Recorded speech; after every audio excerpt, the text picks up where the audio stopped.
Hello, my name is Janelle Wessels, and I will be performing the deep tendon reflex assessment.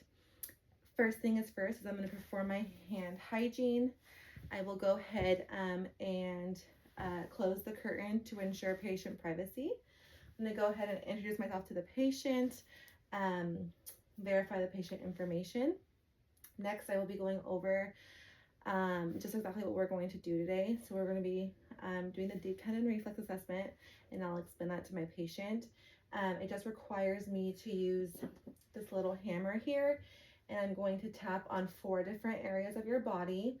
That will be your bicep tendon, your tricep tendon, your patellar tendon, and then your Achilles tendon. As I tap, it should stimulate a response, and we kind of assess that response. So this assessment can be done on anyone, but it is important that we do it on patients that are pregnant, because, for instance, if my patient was pregnant and I were to tap on her patellar tendon and it was hyperplexia, then that would that, along with other signs and symptoms, could indicate that she is experiencing preeclampsia. In this assessment, it also measures the motor response by indicating the condition of the upper and lower neurons.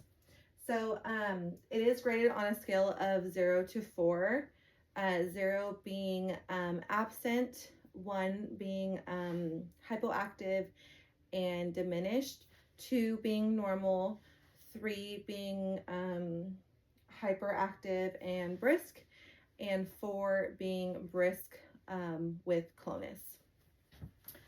So I'm going to go ahead and do it on this side. Typically, when we do this assessment, we will do it on both sides bilaterally, so we can check the symmetry as well.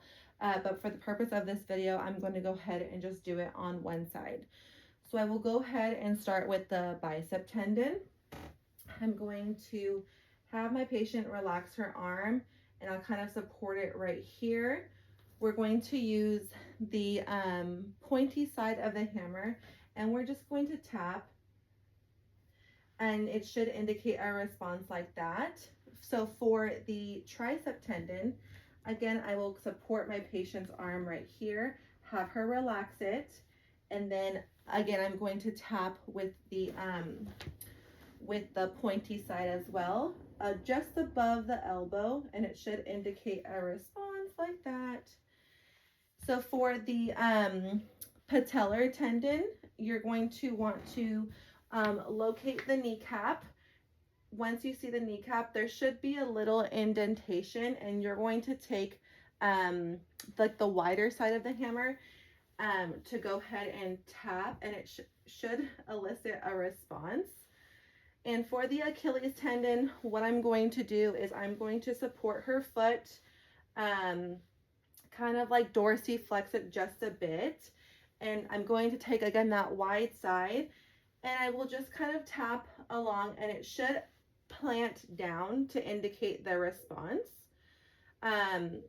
So you can relax. Now I'm going to check for clonus.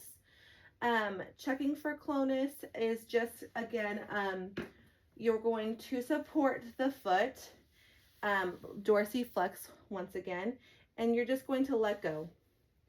And if it goes back to its normal spot, relaxed and dangling, then it means that it's normal and she's negative for clonus.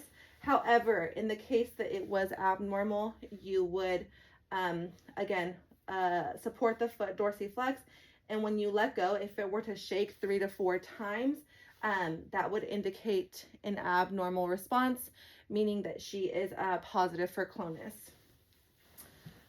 So after I'm done with the assessment, I would perform my hand hygiene once more. I would ask the patient if they are doing okay, and then I would go ahead and chart. And that's it. Thank you.